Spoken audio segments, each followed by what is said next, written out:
Hi, I'm Matthew Gustovich, and welcome to Summa Health Healthy Vitals Podcast, where we help consumers navigate a healthcare industry that's expansive and ever-changing.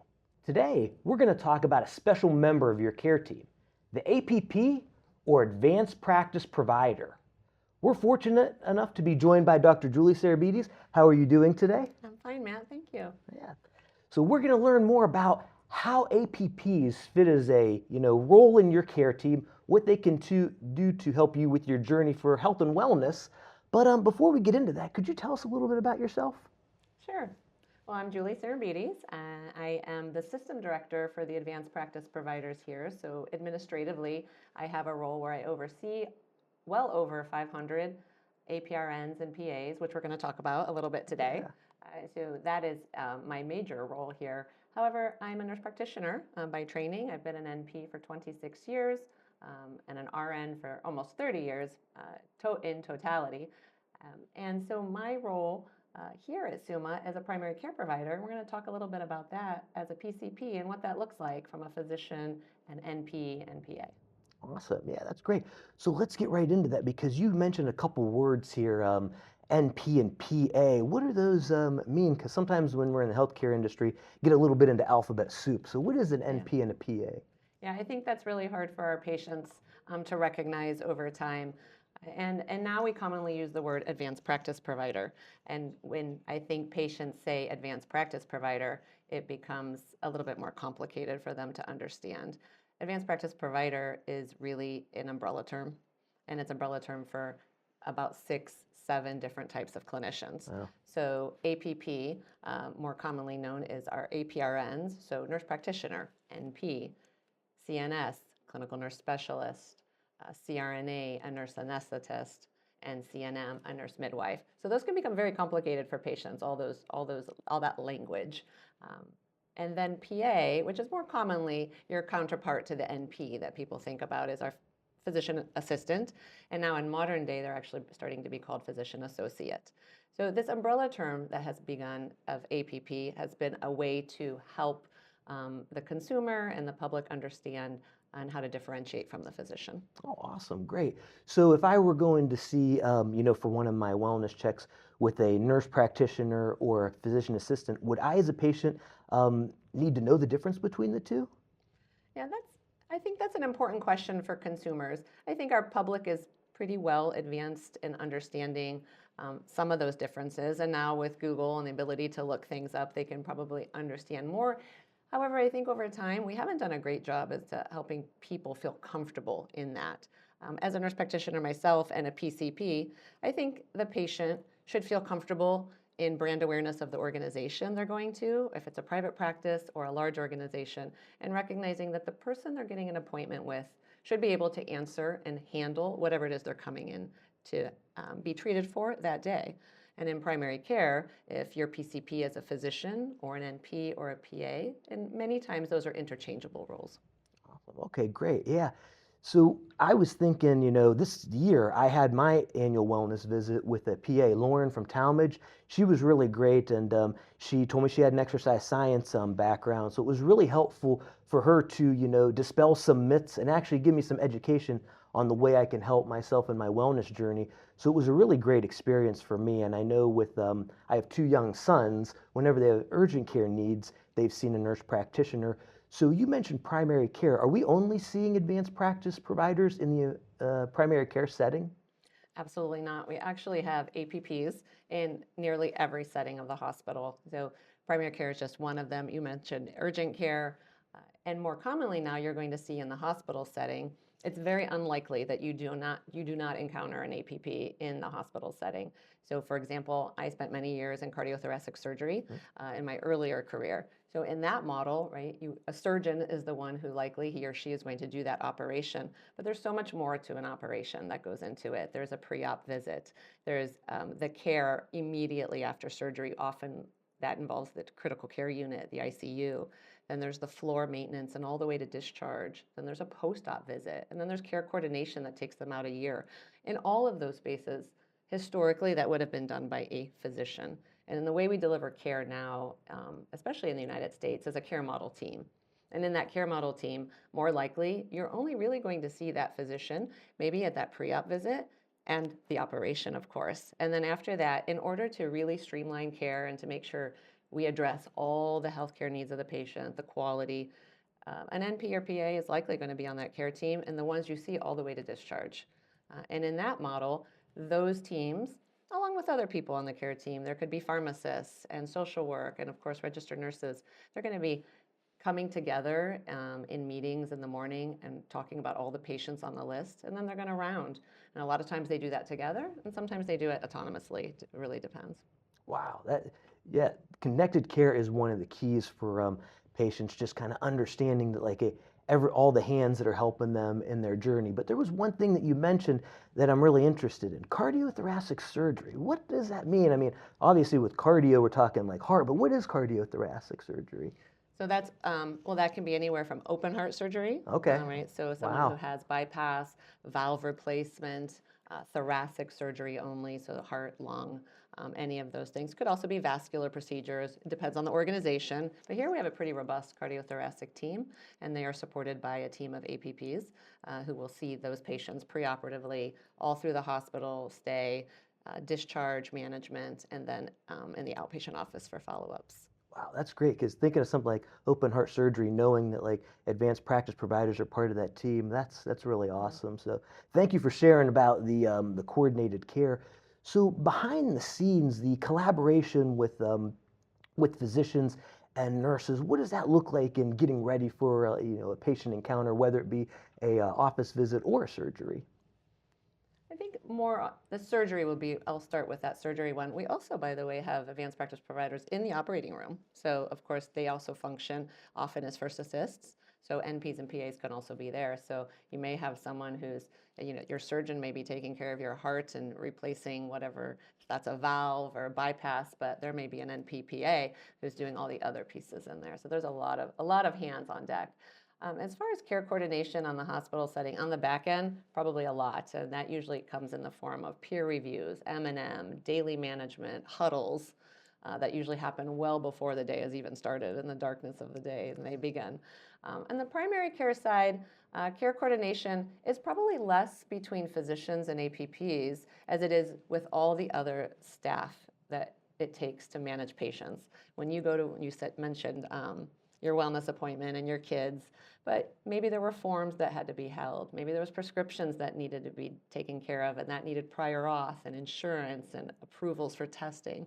And so a lot of times we use all the other people in the office. And so care coordination a lot of times have all the providers together. And when we say providers, in that regard, we might mean physicians, NPs and PAs. And then of course, they have to work with all the patients that they're taking care of. And they may all each carry their own panel. Like I carry a panel of patients, my physician colleagues carry a panel of patients. And then if you can't get in to see me on any given day, you might see my counterpart partner in the office who also needs to understand and know about my patients. And if they don't, then they may need to talk with me later and have a conversation later. So sometimes care coordination doesn't happen while you're in the office. It really does happen later. And many times when we speak about how we manage our patient, it is an ongoing collaborative process. Wow, that's great. So you're literally in great hands, with an advanced practice provider. That's awesome. One of the things that you mentioned that I'd like to touch upon is you said that patients could be placed on the panel of a APP. Is there different circumstances when a patient should see a physician or an APP? Like, would they need to kind of direct that care, or what are some of the differences when they would have that encounter? In primary care, that's a great question. That comes up a lot. And uh, the way we handle that's handled differently everywhere. So if a patient is going to come and see you on a panel, I think the patient should recognize that they're going to see a clinician that can handle all of their needs. Whether that physician, that could be a primary care physician or a primary care APP, there may be at that point where something they bring up they cannot handle. They need to refer to a specialist. And in that regard, our physicians and APPs are going to refer in a similar form, especially around standards of care. So should there be something they shouldn't see, There is really no parameters around that. However, any clinician should recognize when it's time to refer a patient to a specialist or if they need to confer with their colleagues. Awesome. Yeah, I can only speak from with my children because normally it's sick or acute visits, like they're in pain, so we're looking to just get them into a visit, not necessarily looking to see who they're working with. So it's great to know that APPs are helping with access to care and addressing those needs, because one of the worst things is seeing your children cry in that regard. So just that's great to hear about that. I think when you share about access to care, that's important. And that's a very buzzword right now, right? Access to care. And I think what you just mentioned might be something that consumers are concerned about.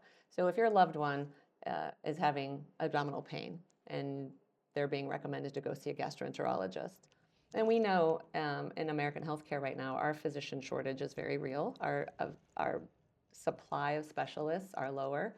So if you want to go see a gastroenterologist and they tell you Dr. So-and-so is going to be 60 days perhaps, an organization who is really looking at their access will say, but we have a care team model. So we have an NP or PA in gastroenterology, and their availability is actually next week. I think our patients should feel comfortable knowing that they can see that person, and they should see that person. If you have an issue that needs addressed, you want to get into the system. You want to be seen by somebody who's going to be able to work you up. They're going to listen to you. They're going to understand how to handle your complaints, start the lab work, maybe start some imaging, start some testing. They can also then confer with the physicians and the care team to see if that person needs to be escalated to a more urgent type of visit, or maybe they need a procedure more urgently. These are the people who are trained in that specialty. That's why they're on that schedule. And you should feel comfortable getting an appointment with them rather than waiting another month or two with that, because then what ends up happening there is you have unwanted, likely ER visits that are undesirable. Absolutely. Waiting sometimes increases anxiety, and just trying to think of the most appropriate course of action. One thing that you had mentioned when you were talking about surgeries and advanced practice providers involved in it, I'm interested to know from like a general speaking, the touch points with a patient, like maybe leading up to their visit or surgery and maybe afterwards. What are some of the touch points that look like after the actual encounter?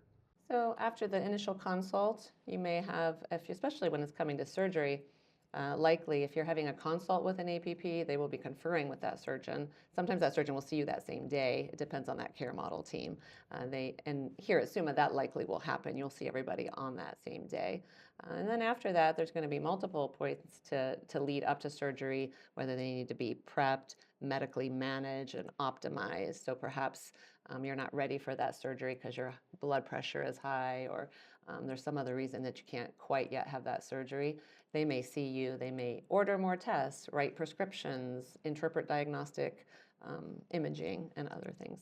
That's great. Yeah, that connected care across the continuum of just the visits and what they have to deal with them. That's really great to know that patients can feel confident in that care. That drives me to another point. So you mentioned with the shortages in terms of physicians, but I'm interested to know if somebody would be interested in becoming an APP, what type of journey would they take on their career path? Yeah, that's the education pathway is varied. So since we started this talk, right, that APP is an umbrella term. So there is no necessarily an APP track. You have to think about what is it that you're looking to become, right? And so that right now, the number one and number two, I believe on U.S. News and World Report for the last several years has been NPs and PAs, and they fight for number one and number two slots. However, to be a nurse practitioner, you have to be a registered nurse first. So we'll start there. So an APRN, that's an advanced practice registered nurse. We talked about being a midwife, a nurse anesthetist, a nurse practitioner, CNS. So you start with a pretty rigorous 4-year undergraduate program of nursing. So that's usually a BSN program, so Bachelor's of Science in Nursing. I like to say, obviously, I was that kind of student. So they say some of the hardest working undergrad students are those BSNs, because they are putting 4 years of hard sciences, right? So they're doing all of their hard sciences plus clinical in 4 years. And so they're getting that at that point. Typically, then they go out and they practice as an RN in an area. And because of that interest, they've decided to go on from there.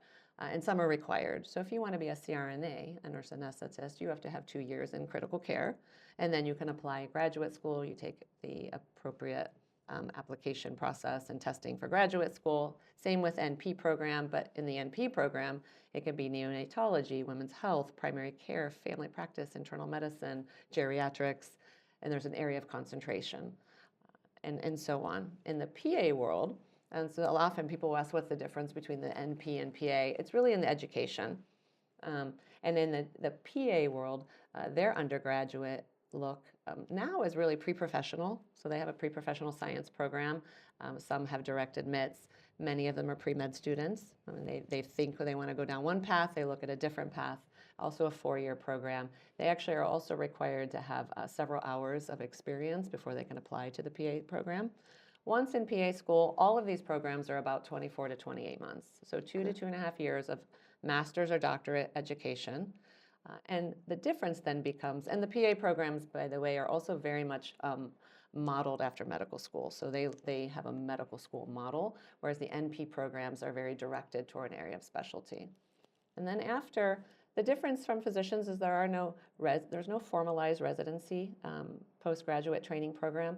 However, there are fellowship programs, and most of those happen at organizations. So we here at Summa have a transition to practice program for our new graduates. So when they're coming into one of our areas of practice, we put them through a transition to practice in their first year, which really helps them get ready. Because we know they become licensed, they're board certified, but not ready to practice. And so before we put them onto schedules and before we put them into autonomous spaces, they're going to be in a very collaborative place for training.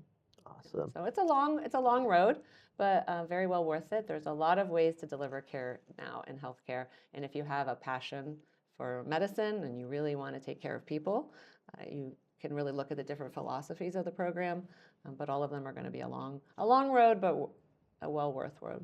Yeah. No, I really thank you for sharing that, because I really hope that some of our listeners out there would be some individuals who are interested in taking this career path, because as you mentioned, there's like so many areas they could get into. It's not maybe the traditional ones that we have seen and felt, ourselves, just kind of knowing behind the scenes there's a lot going on. As we start to close, is there any other things that you would like to mention to our patients and our listeners in terms of advanced practice providers? I think as a nurse practitioner myself, my goal always is to make my patients feel comfortable. Whether they've gotten onto my schedule by accident, or whether they have, over the years, have followed me to a different organization, or they've heard through the grapevine. People very much go by people's recommendations. Who do you recommend? And that is very important. So your reputation is very important. I think, though, I'd like our patients, one of the things I think is very important is, I always tell students, is patients don't necessarily want to know how much you know. They want to know how much you care. And it's really important that we care about our patients, that we listen to the problems that they bring forward. I think APPs are very good at that. Most of our clinicians, all of our clinicians are great at that. However, they should know that. And John Maxwell had a quote that I like to think about all the time, which is, people don't care how much you know, they want to know how much you care. Yeah. And that rings very true. I like to add on to it and then said, once they know you care, you better know something. Right. Right? Yes. So you better know what to do for them, because they've come to you looking for your expertise, because most of them are anxious or there's something going on and they want to know. So reassurance goes a long way. And I think that patients should feel very confident and comfortable in an organization who has put forward strong credentialing, ensure the safety of their clinicians, and then in their reputation as a whole. And you can feel confident in the care you're going to get. Oh, that's great. Yeah. Well, thank you once again for really shedding some light and going into some detail. You really brought up a lot of interesting points that I personally didn't know, and I'm sure a lot of our listeners were well educated and definitely feel a lot more comfortable when they're in good hands, caring hands with their care team. So thank you very much, Dr. Julie Tsirambidis, who is our System Director of Advanced Practice at Summa Health, and definitely one of the leaders in team-based care. If you're interested in learning more about advanced practice providers, please go to our website at summahealth.org for more information. So thank you all for joining us. We hope to see you back again soon. Take care.